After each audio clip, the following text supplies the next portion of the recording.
Hi folks, when I did the video 2 days ago, that was the birth canal video, I had mentioned that I would be doing videos yesterday and today. And when I started to do the video yesterday about the planets entering Taurus and what they would be doing in the sign of Taurus, and by the planets I mean the personal planets, specifically the Sun, Mercury, Venus, and eventually Mars, I realized that I really needed to combine these two videos together. The video regarding the full moon in Scorpio on Tuesday, specifically the 23rd of April. Sorry, I'm looking down at my notes here, 23rd of April. And because you'll see why in a second.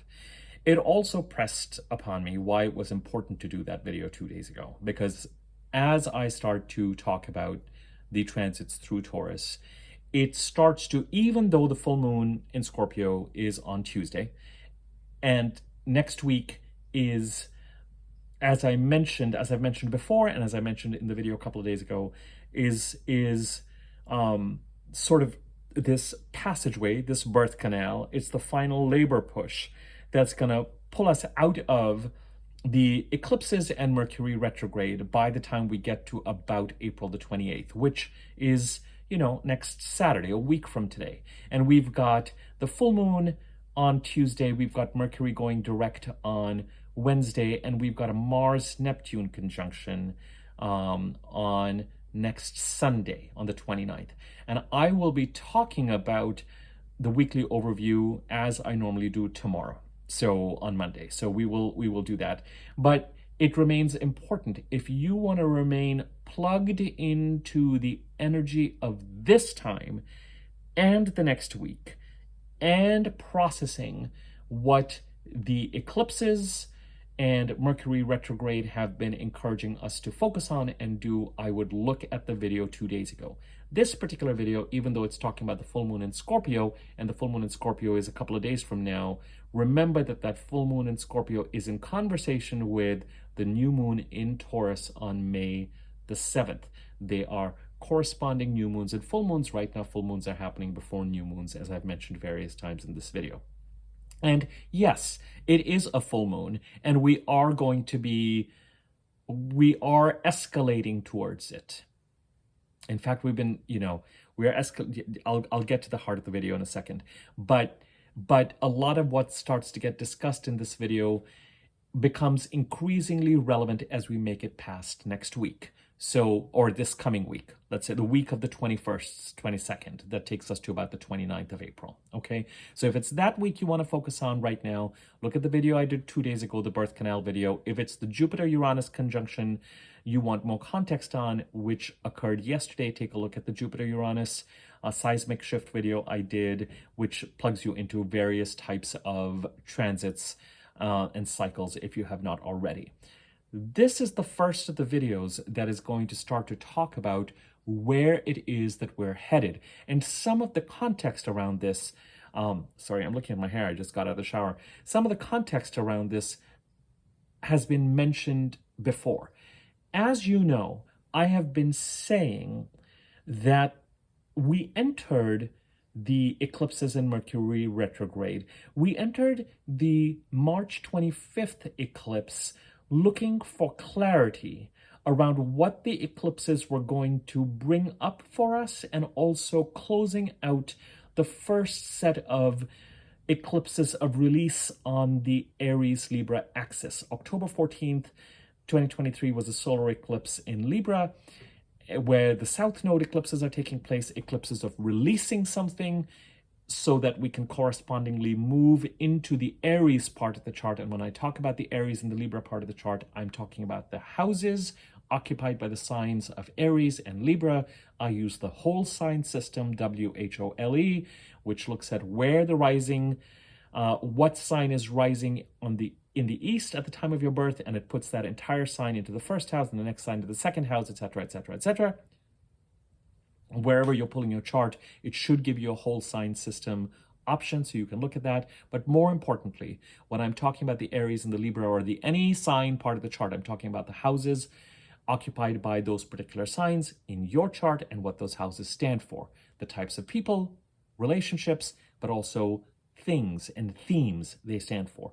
So currently, with the current eclipse cycle, we are being asked to lean into the Aries portion of our chart where the North Node is and release in the Libra part of the chart. As we headed to the 25th of March, that particular Libra lunar eclipse, it corresponded to the October 14th solar eclipse in 2023. So as we were headed towards it, we knew from about the 17th, 18th of March onwards, we were looking to be in direct communication with the eclipses, closing out what needed to be released for now. There's one more eclipse cycle of release coming up, October 2nd to about December 2nd of later this year.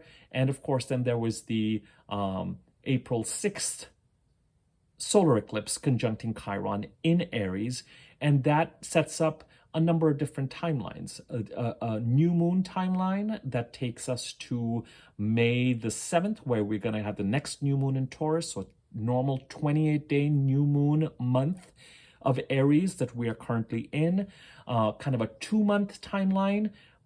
All of this becomes increasingly relevant. I'm saying this for reminding you of this for a reason. 2-month timeline that takes us to the Gemini new moon on June the 6th. I find that 2 months after a solar eclipse, things start to come up the week before and after June the 8th, and the Gemini new moon is on June the 6th. That may well carry a strong thematic resonance to what the Aries solar eclipse has been about. And of course, you know, taking us 6 months down the line to the Libra full moon that's going to occur in October, if I'm not mistaken. Yeah, in October. So that is roughly where we're at. And then, of course, as we headed towards April the 1st, we headed into Mercury retrograde from the 1st to the 25th, looking for Mercury outside of the Mercury retrograde irritations related to travel and technology and delays and all sorts of insanity and nonsense, which will come up again as, you know, it'll be strong again as we head towards Wednesday, the 25th, when Mercury goes direct. So have that awareness. And as I said in the last video, the birth canal video, also look for conversations and themes around the time of April the 1st to come up or be revisited.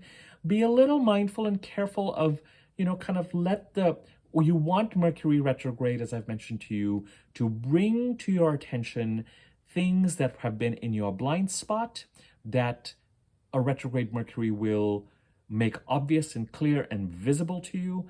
Also, things that you were intuitively perceiving, a Mercury retrograde will give you information and data and proof with regard to how true that is or not, or exactly what is going on. In the realm of intuition, sometimes, however clear and strong and accurate that could be, the details and the facts can get blurred, and sometimes intuitive hits can lead to a kind of fogginess or a kind of fear or worry. What's going on? Is it this? Is this? And the Mercury retrograde can kind of bring a certain amount of attention and information and details and clarity on certain things as well. Hard to believe, but true. It's actually the primary reason why during Mercury retrograde we say, be careful of committing to something, because you are you're in a place of receiving information. Mercury goes direct on the 25th, starts to gather a little bit of speed after the 28th. That's why I'm saying give it till the 28th and see how you want to gauge this coming week. Final thing is use this coming week, of course, to clean up, sort out stuff. And in a sense, I've spent the last 5 minutes or so regurgitating some of the themes in the birth canal video, but we always have to take the current video from where we are currently. And this is a great point to start from. As we emerge from this eclipse and Mercury retrograde cycle with greater clarity around what was in our blind spot, intuitive proof around certain things or data related to certain things we were intuitively feeling, and also paying attention to doors that were opening and closing through the eclipses, what was released, what has been opened up, what is coming up. It allows us, by the time we're around and getting to the 28th or so, to get clearer about how we're going to move forward and what we're going to move forward towards. The biggest gift this eclipse cycle and Mercury retrograde gives us is that we entered it around the time of middle of March into the beginning of April with a sense of confusion and hesitation. Should I continue to commit to the direction I was committed to in July, August of 2023, or the second half of last year, but was not able to move towards? What needs to be clarified? How do I reconcile with the fact that I have fewer obstacles now, but I'm clearer about what it will take to get there? Keep in mind that where we are headed to may well be described by the Aries and the Taurus parts of our chart, especially the Aries part of the chart supporting the Taurus part of the chart and the Jupiter-Uranus conjunction that have been building since May of 2023. And we very likely will leave this time period as we get to the end of this coming week towards the 28th, very possibly being done with certain things and leaving them behind. And we don't have to have closing conversations. We might just be in a place where we're ready to know what it is that we need to leave behind and much clearer about having a compass or a sense of commitment to how we are moving forward. It would surprise me if there are radical differences and shifts to what we were contemplating in the second half of 2023, in July, August of 2023, and what we are recommitting to. The thing that there may actually be more structure and greater stability and greater confidence and a greater sense of how we're going to go about things, and also a sense that we don't have to leap off a cliff, because we now know that with these eclipses, there's a timeline that takes us to the middle of 2025, because we have, as I said, an eclipse in Libra on October the 2nd, and then another solar eclipse in Aries in March, on March 29th of 2025.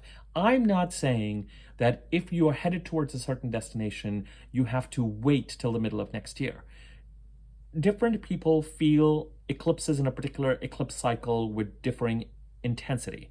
Not every and so whenever the time is right for you with regard to what you're contemplating and what you're moving, this is a general reading, you do what makes sense to you. And keep in mind, with the North Node, eclipses and moving towards the North Node always remain appropriately grounded with regard to your financial and emotional security, because while the North Node will call, and the call is undeniable, and it is also undeniable that it will lead to growth, whereas the South Node will lead to stagnation.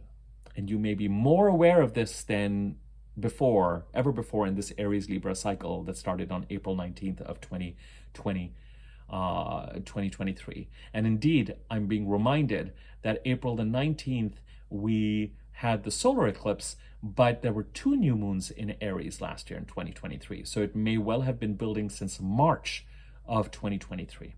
So whatever that buildup is that seemed to be headed in a certain direction, July, August, and then all of a sudden it was just like, nope, not moving forward. We entered the eclipses of release till March the 25th.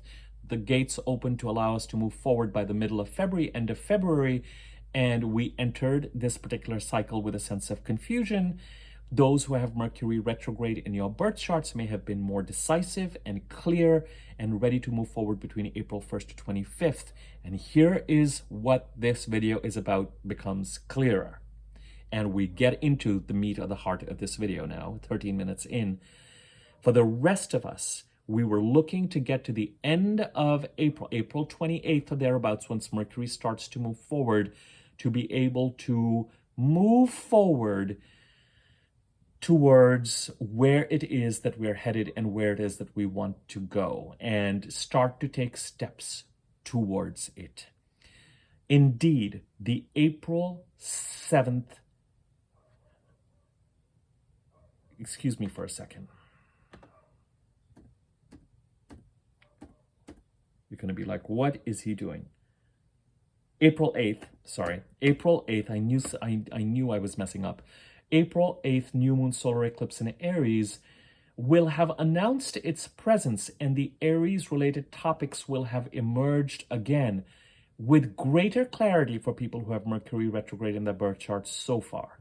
But the eclipse will pick up momentum for the rest of us who have Mercury direct in our birth charts as we get towards April the 28th and beyond it.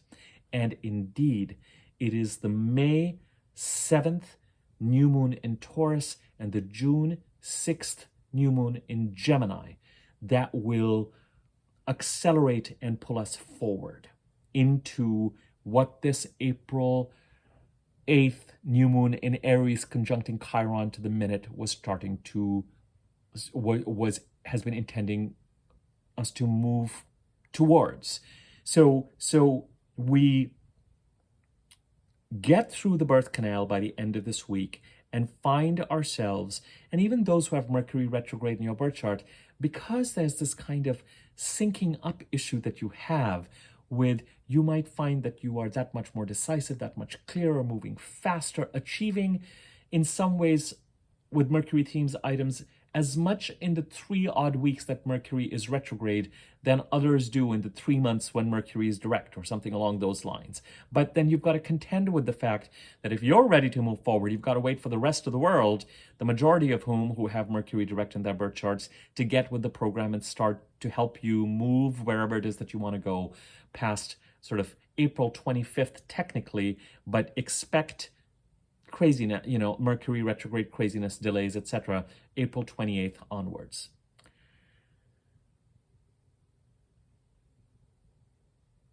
The biggest thing you need to watch out for this full moon in Scorpio is what comes up over the next 48, 72 hours as we head. And remember, it is these 48, 72 hours that are going to become increasingly full moony.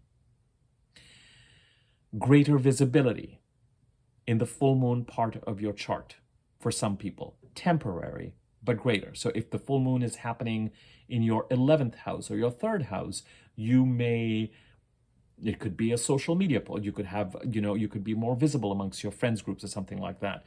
A meltdown, a tantrum, a self-expression, ire, anger, boundaries. If, for example, in the part of the chart where the full moon is occurring, but, for example, if you're Scorpio rising, you could also either experience a certain amount of temporary visibility or have a moment where you are really kind of expressing yourself in some way.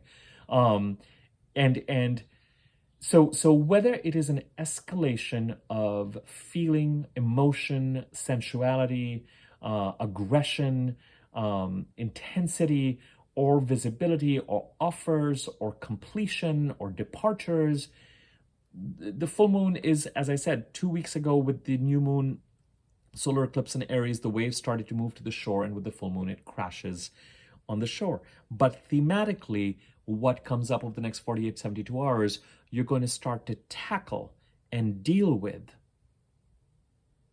and put more energy behind as you get to, and very possibly after the new moon in Taurus on May the 7th. The sun entered Taurus on the 19th. Jupiter conjuncted Uranus in Taurus yesterday, April the 19th, April the 20th. And today, April the 21st, the sun squared Pluto in Aquarius. And the full moon in Scorpio, the one aspect it makes as it approaches becoming full, is the square to Pluto in Aquarius. You're going to enter, when we are looking at a new moon in a particular sign, we are looking towards clearly the sun has to be in a sign for the new moon to happen. It's the sun and moon conjuncting. 14 days after Tuesday, on May the 7th, the moon will meet up with the sun in Taurus. And it will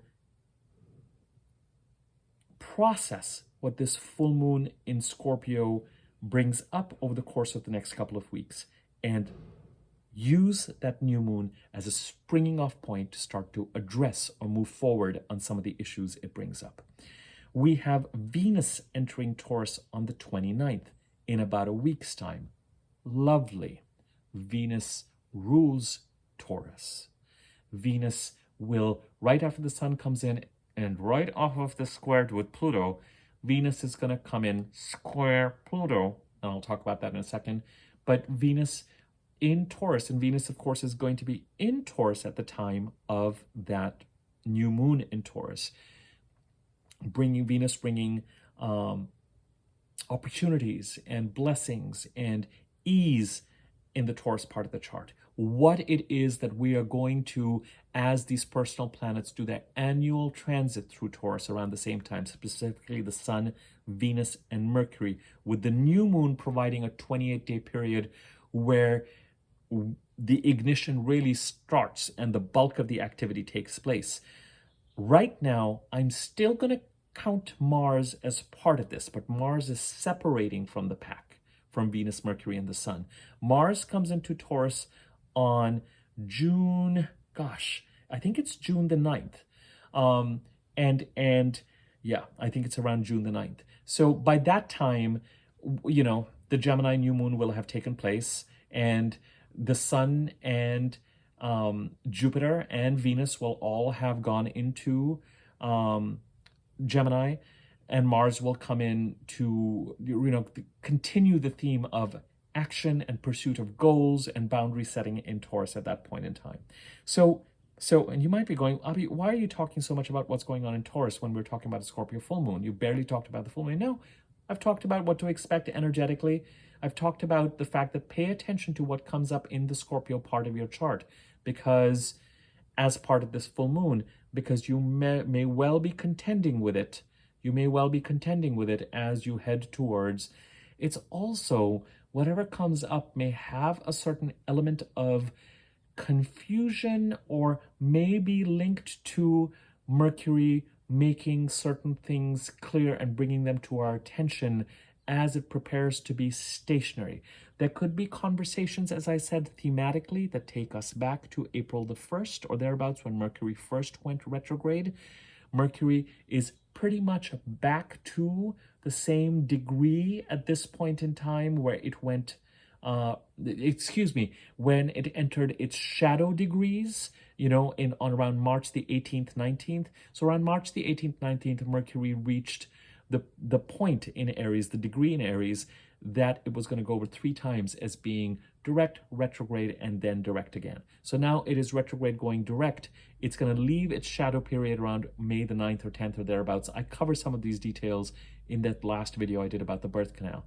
But just keep in mind that with this particular full moon, you're going to have to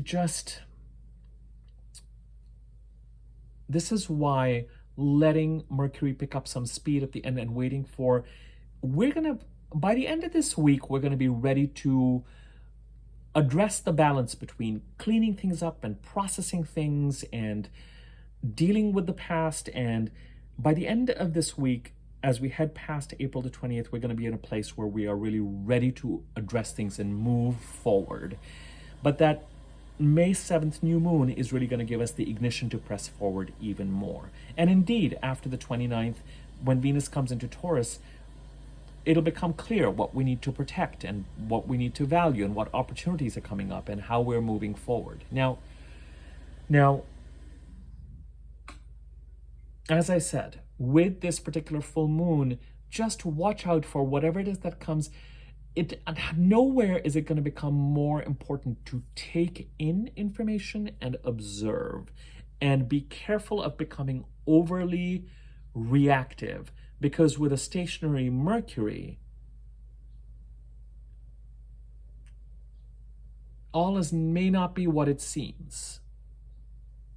And there may be a certain amount of confusion. There may be, as I said, it could be that what comes up around this full moon is somehow thematically linked to conversations that were coming up around April the 1st. It could be that certain things that came up around April the 1st are kind of reaching a kind of resolution and a completion and a conclusion, which, if that's the case, I would say let information come to you as opposed to actively taking steps. It's a full moon in Scorpio, which makes it kind of a yin full moon anyway. I mean, it's a Mars-ruled sign and a Pluto-ruled sign, and it's squaring Pluto. But I would spend, if it comes to cleaning up things and taking action on things, I would be more comfortable as we head to this full moon and the week after that. Because remember, the week after the full moon is the perfect week for getting things done energetically, the most productive. I would still err towards, especially with the astrology of this week, around cleaning things up and sorting things out and dealing with things where they are, so that by the end of this week, as you get to the 20th, 29th, and particularly the Taurus new moon, you're really energetically clearer with regard to moving forward. Okay, so if there are things that still need to be taken care of down, you might find yourself really productive with regard to checking things off your list as you get past the full moon. With the full moon and what comes up, it's just this caution around, because Mercury is stationary and going direct the day after, if it's conclusions on certain topics of conversation, that's fine. Let it all kind of die out. In a sense, be careful of engaging in too much conversation, because wires will likely get crossed, just as they did around April the 1st. And it's time to observe and let a stationary Mercury finish up giving you information about what is in your blind spot. And it may be that what is emerging by Tuesday's full moon could be full moony and alarming, but it's more important for you to take it in. Because remember, by the end of the week and as you head past May the 7th, you'll really start to take more action towards things. Okay, so there is a kind of it could be, and if you are having to express boundaries, if you have a Scorpio rising, if you are feeling the need to express something, by all means, then do it. Always pay attention with a full moon tantrum, as I say, or energetically when the pot of milk comes to the boil or the wave crashes to the shore. Always, if you're at the receiving end of someone setting boundaries towards you, or you're setting boundaries towards someone, or there's an emotional, just be in a space of observation, because emotional truths and intuitive flare-ups that come up around the time of full moon typically are suppressed things that are coming up, and it's worth observing what's actually going on in these cases, because something is coming to the surface and bubbling over.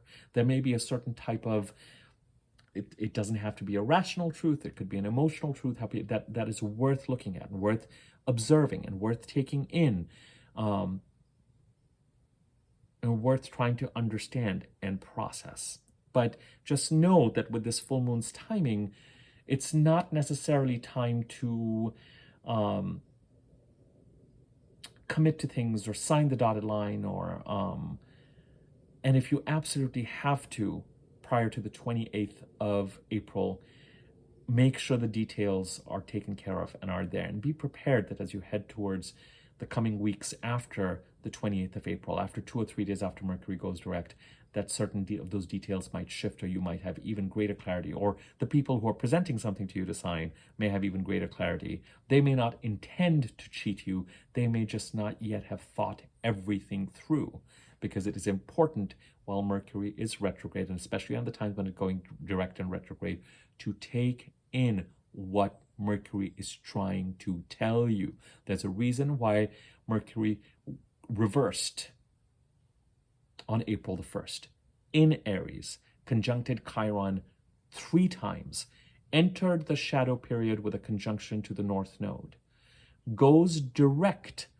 on Wednesday, depending on how you calculate the North Node, having conjuncted the North Node again, or coming really close to conjuncting the North Node. It can't be ignored.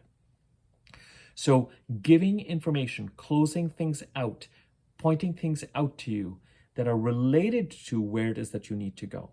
And very much in conversation with the new moon solar eclipse in Aries that is trying to bring you back to yourself and move forward, to allow you to move forward into the Aries part of the chart in a way that is much more healed and much more complete. Okay? So whatever comes up with the Scorpio full moon, observe, pay attention to it. It may have less to do with the Aries new moon than we might think, and it may be coming up so that we connect it to the May 7th new moon. Why is it important to connect to the May 7th new moon? As I said a little bit earlier, it is because when I look at the astrology of May and June, it is so different from the astrology of the eclipses and Mercury retrograde, which is why I really wanted to do that video on the birth canal 2 days ago, before I did this video. Because my concern was I would do the video on the full moon and everyone would be in forward-looking mode. And over the next week, as I've said, you've got to let the eclipse and Mercury retrograde cycle close out. Be present.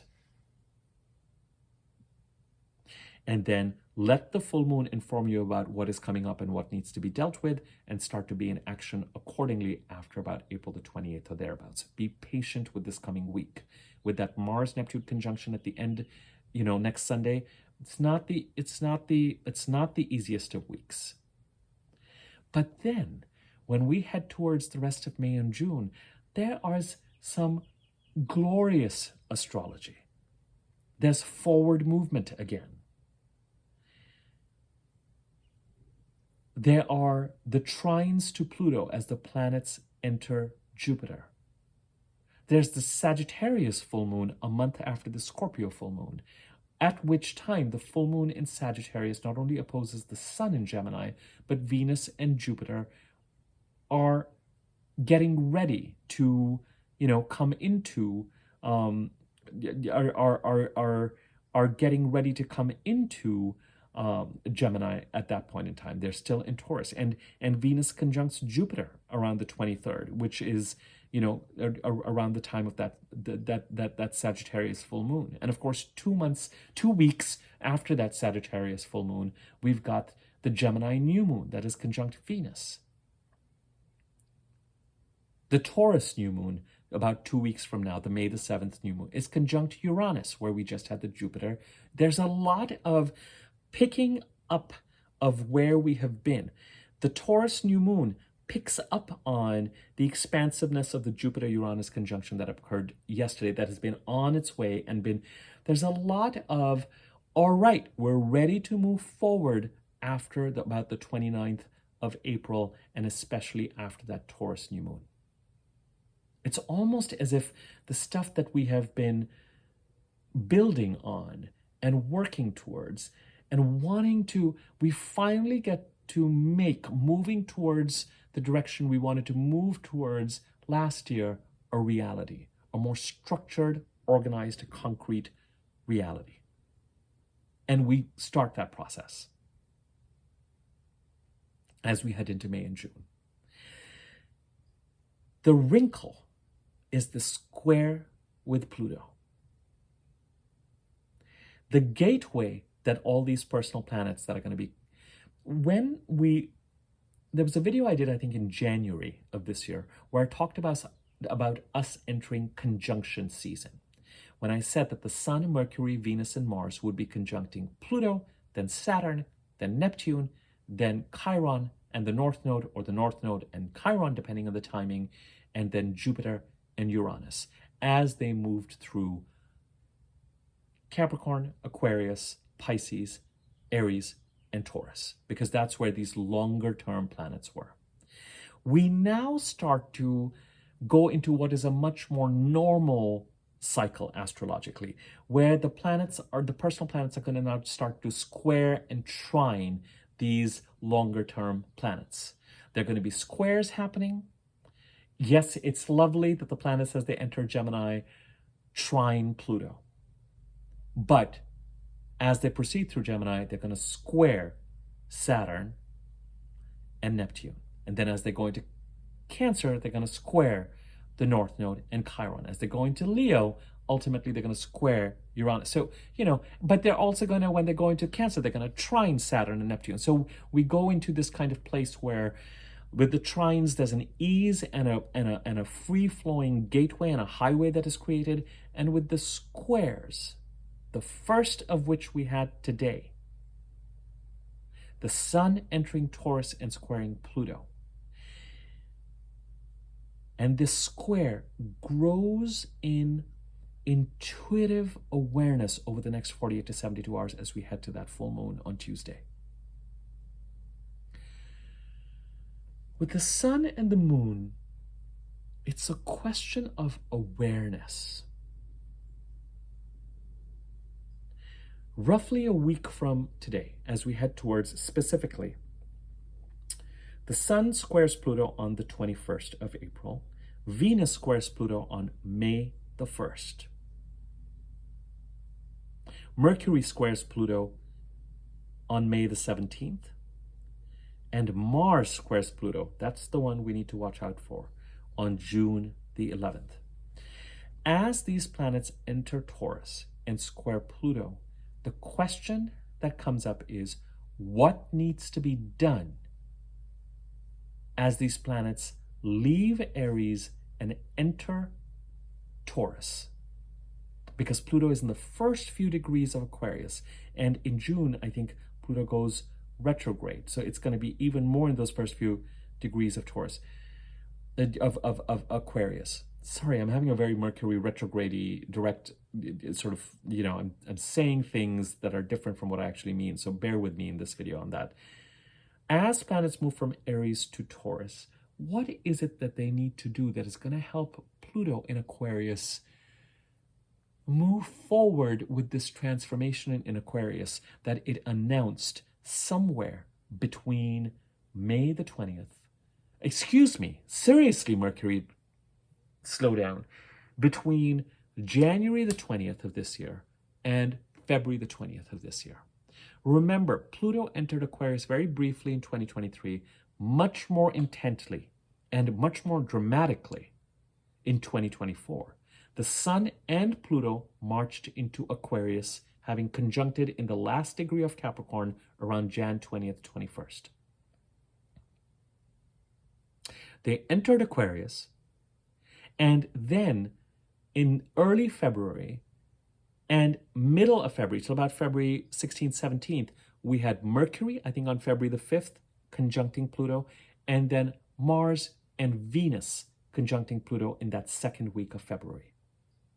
And it's that Mars-Pluto conjunction.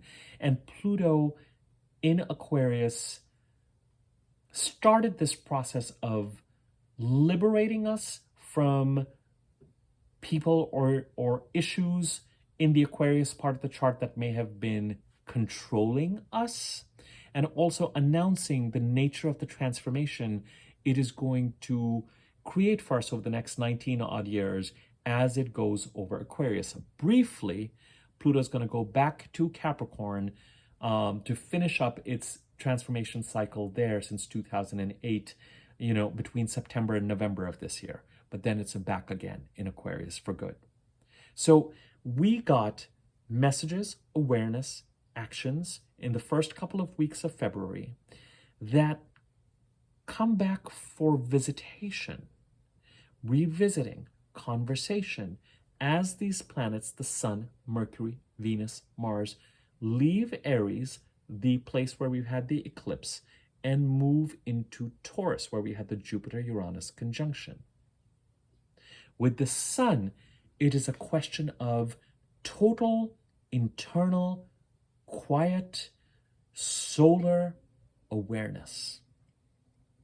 The Sun connects to and represents our highest consciousness and connection to Source, without the garble of Mercury and the mind trying to make sense of things, without the emotional reactivity and discontentedness and contentedness of the Moon that is trying to make sense of and respond to and create the emotional meter going, kind of as a spirit level with regard to our interaction with 3D reality, separate from our worldly desires and actions represented by Venus and Mars. With the Sun, it is what is this time period in Taurus going to be about? The entire Taurus part of the chart now for the next 30 odd days is spotlit. All the nooks, all the crannies, all the cobwebs, all the spiders, everything is visible and being taken in and processed. And the first thing the Sun does is it squares Pluto. Over the past 5 days, there may have been it's funny because when we talked about this past week that we've done, we talked about how helpful Venus has probably been to kind of smooth certain things for us. But as I mentioned in my last few videos, this Sun square Pluto would also have given rise to a certain anxiety, especially since Tuesday, Wednesday, an awareness of what needs to happen and what needs to be protected, what needs to be communicated, what needs to be managed related to the Taurus part of the chart in such a way that Pluto can continue to, that we can support Pluto's transformational agenda in the Aquarius part of the chart. And Pluto, the time when Pluto's associated with things like power and power struggles, the power and power struggles only come up, and they're not to be dismissed, only come up if we're holding on really tight and really strongly. I'm going to change the lighting. If we're holding on really strongly and really tight to whatever it is that Pluto is trying to separate us from, and so that thing exercises the power over us, or if somebody else is really invested in keeping us in a certain place and is fighting Pluto's transformation for us, that is when those kinds of power struggle themes with Pluto come into play.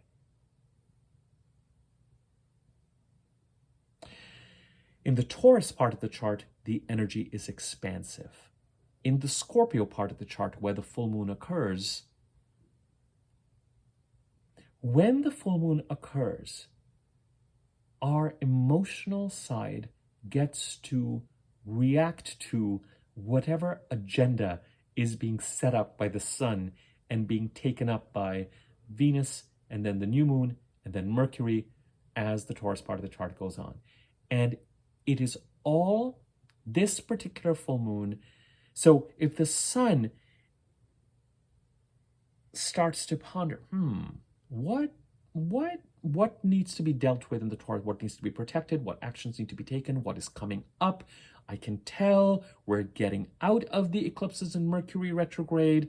I can tell that I need to start to move forward. I'm getting excited about the fact that soon, in about a week's time, I can start to take action towards that is more future-oriented. Mercury retrograde is going to be behind us. We can capitalize and start to build towards what the Aries new moon eclipse has opened up for us. In 2 weeks' time, there's going to be the new moon in Taurus conjuncting Uranus, taking up this theme of moving forward in a direction that is more authentic for us. Whatever it is that this new moon solar eclipse in Aries has been supporting. Whatever it is that we've been trying to stabilize in the Pisces part of the chart with Saturn there and manage Neptune's energy there so that it does not sabotage the forward direction that we need to go in. Remember, all of these are themes that we've been covering, and I'm going to talk more about the Pisces part of the chart tomorrow when we look ahead to that Mars-Neptune conjunction on the 29th. So just put a pin on that and we'll develop that tomorrow. So with the full moon in Scorpio, so with the sun entering Taurus and the square to Pluto, awareness, taking stock. With the full moon in Scorpio, so close to Mercury going direct, intuitive and emotional. Have you seen the moon card in a tarot deck? Let me pull it out.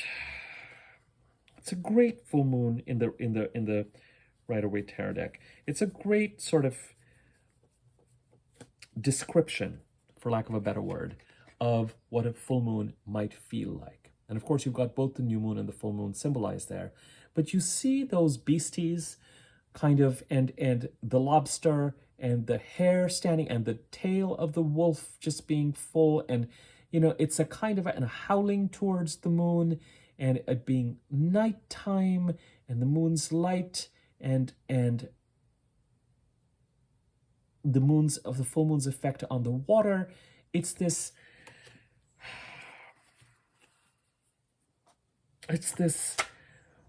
intuitive, emotional kind of awareness, sensitivity Some of the sensitivity may be around whatever it was, conversations occurring on April the 1st, as I've warned you, because that is directly linked to Mercury going direct. We can't just look at an aspect or a transit in isolation. They pick up on each other and they intensify what is going on.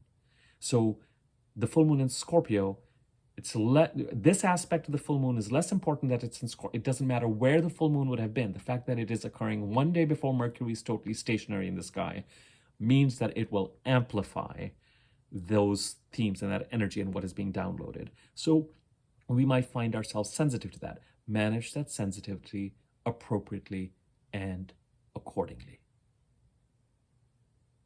It's likely to be all over the place. The best way to use it is to close something out and maybe even consider bringing a certain amount of peace to a situation.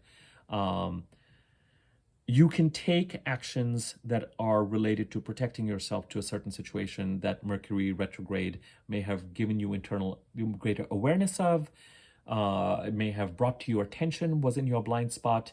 You can decide to leave a particular situation. You can decide to set boundaries towards it as we clear Mercury stationary and going direct. So it brings that awareness, but also this is where the full moon in Scorpio becomes relevant. You may observe that some of the things that came up in conversation on April 1st, 25th were related to the Scorpio part of your chart. You may look back over this last week as issues have been escalated. Something else related to the Scorpio part of the chart may come up in such a way as to kind of talk to that sun in Taurus and say, don't forget about these things because they could impact. But most of all, there's an emotional, it's almost like the eclipses. I mean, the eclipses are new moons and full moons. It's almost like, it's not quite, the difference is that it's not an eclipse of leaning into or release that's that marked thematically. But wherever the new moon is going to occur in Taurus, we're going to be putting our energy into. Wherever the full moon is occurring, the full moon may bring an awareness of the role that the Scorpio part of the chart is going to be playing in allowing for the actions and the activity related to the Taurus part of the chart that is going to be occurring soon and growing. Hear that from me one more time. When planets oppose each other, the opposing energies sometimes work in conjunction, work together harmoniously, and sometimes they pull apart and represent a different polarity. The faster moving planet is always asked to support the slower moving planet. It's not meant to be a tug of war, and if it's a tug of war, the slower moving planet will likely, the stronger planet, the stabler planet will likely win. So it's a better, with this full moon in Scorpio, be willing to ask the question, what role does the Scorpio part of the chart play in supporting the Taurus part of the chart, considering that the sun is in there, Venus is going to be coming in there, there's going to be a new moon, Mercury will come in there, and Mars will come in there over the next couple of months, 2-3 months. And Mars is going to be there from June the 9th to the end of July. So it's April the 21st, April to May, May to June, June to July. It's about a 3-month time period. And it's interesting because by the time we get to that part in July, Mercury will be getting ready to go retrograde again in Leo and Cancer, I think. Or is it Virgo and Leo? It might be Virgo and Leo. How can I not know this?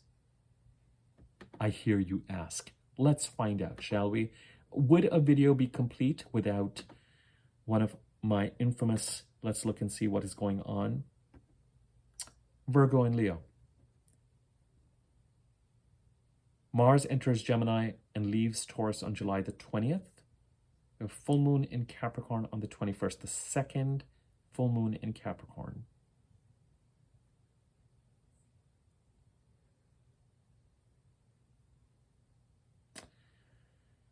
And Mercury goes retrograde on August the 5th.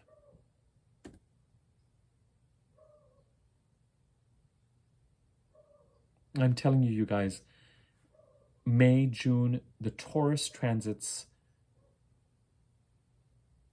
it's forward movement time. It's forward movement time. I'm willing to put any money, if I were to look at when Mercury enters the shadow degrees, it'll be close to the time when Mars leaves Taurus and enters Gemini. The biggest question to ask, I'll say it for a third time, is what emotional and intuitive awareness, what comes up related to the Scorpio part of the chart that is meant to support? Now, it can support it by something in the Scorpio part of the chart needing to be let go and released to support the Taurus part of the chart. It can be some other thematic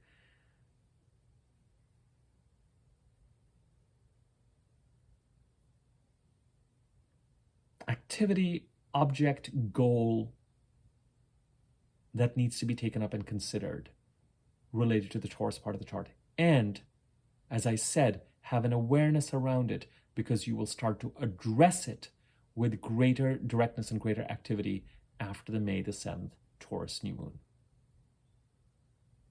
The full moon occurs while we're still in this birth canal energy, but it is a more forward-looking full moon. And right now, the square to Pluto is on the level of awareness.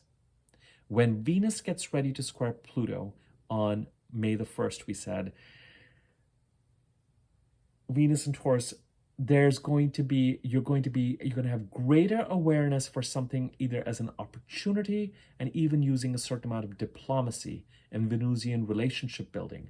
And it'll become clearer what in the Taurus part of the chart you need to protect.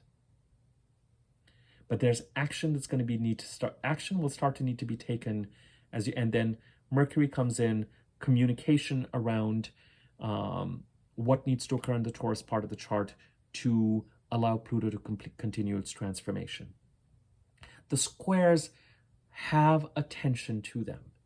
The squares set up, but the squares are what create the action, and the squares and the friction and the tension of a square propel us into action and activity, so that by the time we get to the planets entering Gemini and trining Pluto,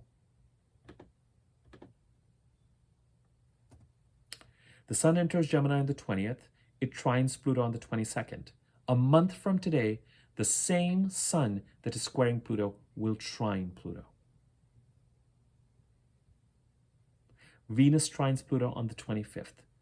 Jupiter trines Pluto on the 2nd of June. Mercury trines Pluto on the 4th of June. Between May the 22nd and the 4th of June, we've got the Sun, Venus, Jupiter, Mercury, all trining Pluto, creating that gateway of and supporting Pluto's transformation. But that gateway is going to be set up on the foundation of these squares. What needs to occur in the Taurus part of the chart to support Pluto's transformation, liberating you in the Aquarius part of the chart in these early days of Pluto's entrance into Aquarius? And as Venus, Mercury, and Mars square Pluto, there will be greater dynamism and action needed. Right now, we're in the space of solar awareness over the past 4 or 5 days and heading to today. With the full moon, the awareness becomes lunar, because the moon will square Pluto a few hours before she is full. And she will be achieving 3 things. 1, amplifying energies related to this Mercury retrograde that we've been through April 1st and 25th. Because April 25th, Wednesday, a day after the full moon, Mercury will be stationary, we'll be receiving final downloads and revisiting conversations that may have come up around April the 1st. I advise you to pay attention. I advise you, if you're getting emotional about something, to take stock of it. Only if you need to set boundaries and have been in conversation, fine, especially if it is closing out something related to the past 3 weeks. And in a way, if it allows you to leave it behind as you start to go into the more forward-moving energies past April the 28th. Otherwise, have the awareness and just sit on it so that as Mercury starts to go direct, you can start to take care of what needs to be taken care of. Be in a space of receptivity and let Mercury continue to inform you of what is in your blind spot and try to close out this Mercury retrograde. Number 2, the full moon brings awareness to what it is that may need to shift or change in the Scorpio part of the chart to support Pluto's transformation in the Aquarius part of the chart.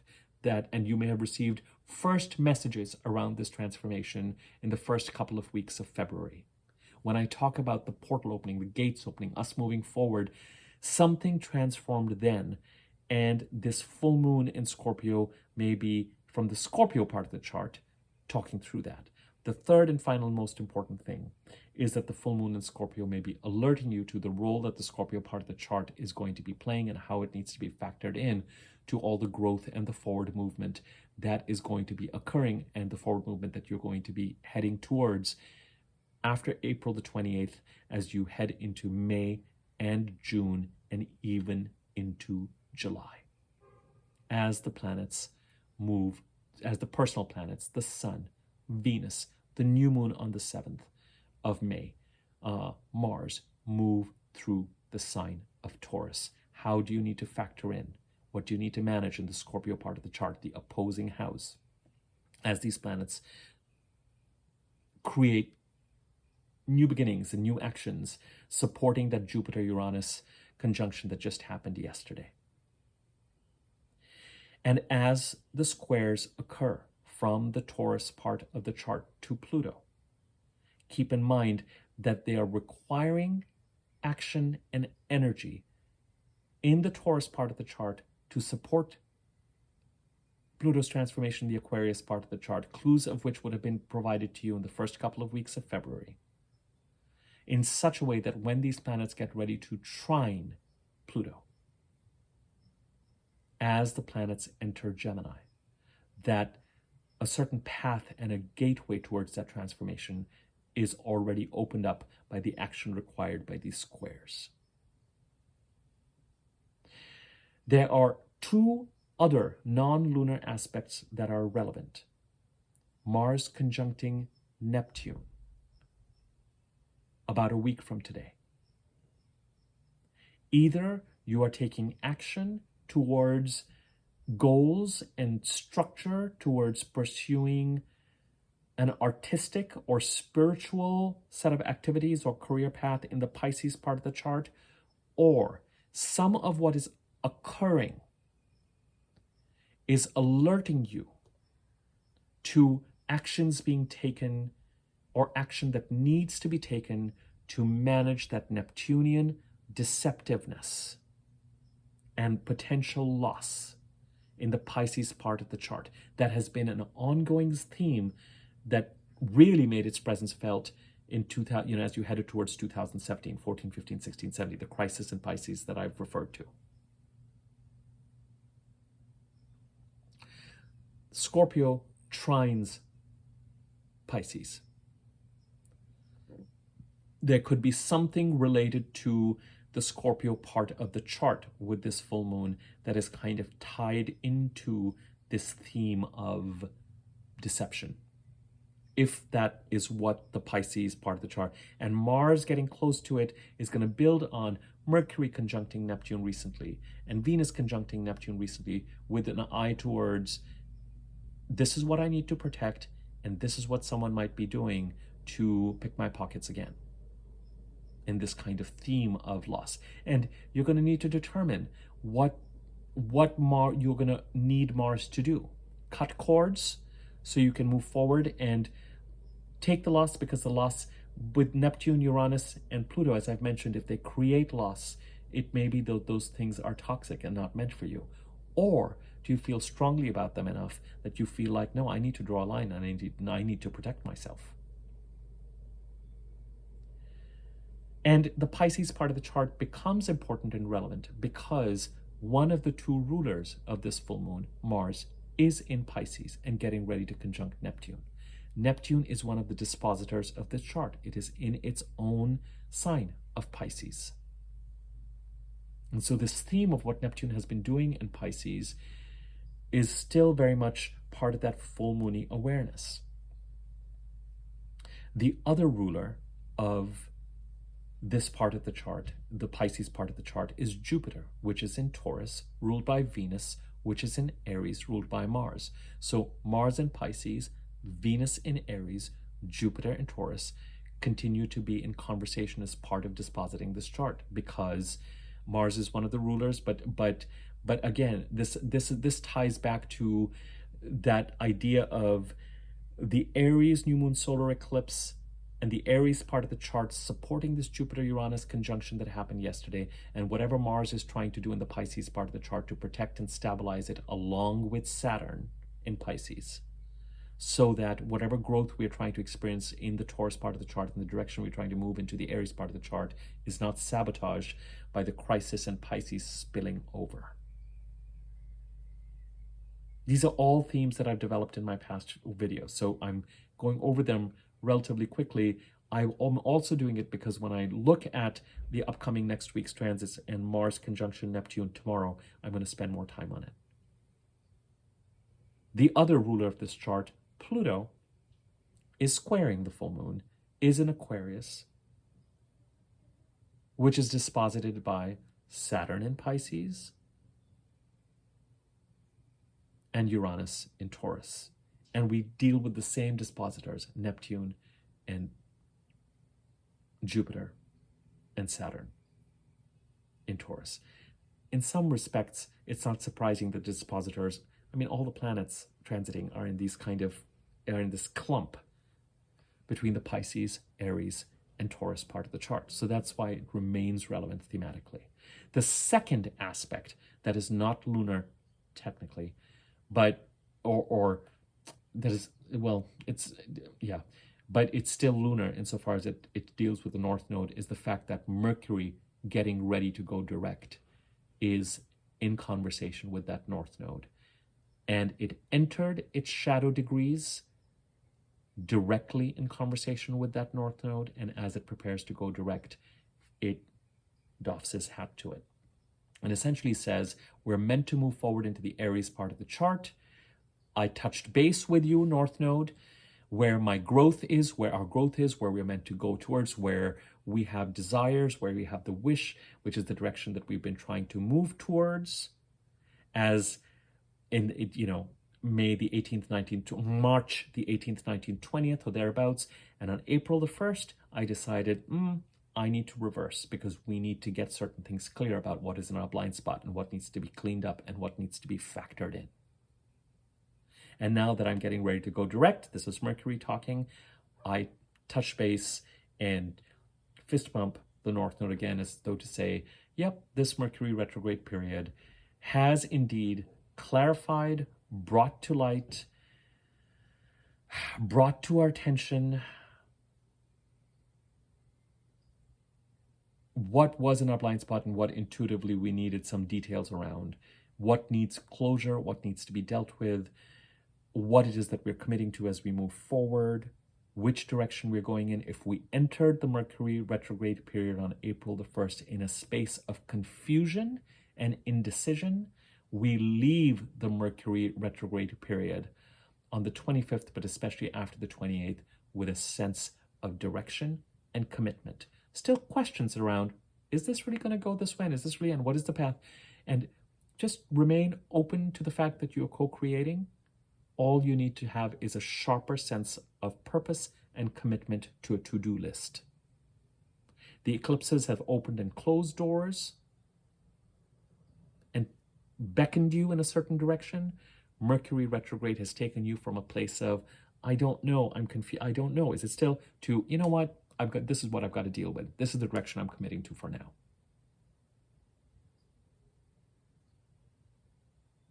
And those aspects are kind of encoded into this full moon. But the full moon itself is about those three things that I mentioned. Amplifying, Mercury going direct, So you might flare up on those kinds of things and might have a very strong, intuitive, full moony awareness of, and again, it could be conversations and things that came up around April the 1st. What in the Scorpio part of the chart needs to help Pluto's transformation in Aquarius? What in the Scorpio part of the chart needs to be taken into account as these planets move through the sign of Taurus and you deal with the forward movement in May, June, and July? Now, hopefully you see why I needed to do the birth canal video first, to ground you into this coming week through April the 28th. Because a lot, even though the full moon occurs on the 24th of April, it is really connected to what is to come in May, June, and July. If you found this video useful, feel free to share it, tell your friends about it. By the way, thank you guys for helping me get attuned to the monetization idea. There is a thanks button that is going to, it's a little weird and embarrassing for me to talk about that because it sounds like I'm asking for money. That's not just, I think it was Sarah who recommended that I look into it, and I did. And if you had not told me about it, I would not have activated it. So again, the support of this community around monetization, etc., I am so grateful for, because it's part of that conversation that makes me think of certain things. So I activated it. So there's a thanks button now. So if anyone wants to use it to donate whatever it is, you can click on it and see what the blah blah blah options are, etc. And if you feel inclined to use it, you're welcome to. I will certainly be grateful for it. It will continue to make doing this kind of work more feasible, etc. So that is now active, and thank you to whoever mentioned it and brought it to my attention. If you have not subscribed to the channel, you can do so and click on the bell icon and the wiggly bell on top of that bell icon when you hover it, so you're notified when I do new videos. If you're interested in finding out information about reading your personal chart, you can use the email address in the description box below, and I can give you information about rates and offerings once you contact me. Outside of this, I'm not going to be, there's going to be no sort of communication that's going to go. I say that knowing that I communicate with clients on an ongoing basis, but I'm certainly not going to solicit anybody for funds. I'm only aware of this because somebody else said that once you start the monetization, sort of scamming and that kind of stuff can occur. This channel is still small enough that I think I can't imagine that that's going to start happening at this point in time. And if ever something like that happens and you have any confusion, email me at the email address in the description to check about whether something is legitimate or not. I am going to remove from the description box, now that I have that thanks button in a few videos, that kind of, if you want to donate, here's my PayPal or Venmo link, etc. Because now that we have that thanks button, that sort of supports that in its own way. Okay, thank you very much for your help and your support. Tomorrow I will do the weekly overview, and then we'll go ahead and start to look at remaining transits in Aries, the Mercury cycle in Aries, and of course there's going to be more to talk about with all this activity that's going to be brewing and we start to move forward. So patience still required during the course of this coming week, and then and continue to remain committed to cleaning up whatever you need to. Just it's a full moon, guys, and it's Sunday. We're going to start to feel the escalation. We're going to start to feel the escalation towards full moon. It's a yin full moon, depending on where the full moon's happening in your 4th house or 12th house. It's going to have a very different feeling from a full moon in your 10th house or your 1st house. But a lot of you know that. So I will leave it at that, and I will be back in touch soon. Thanks.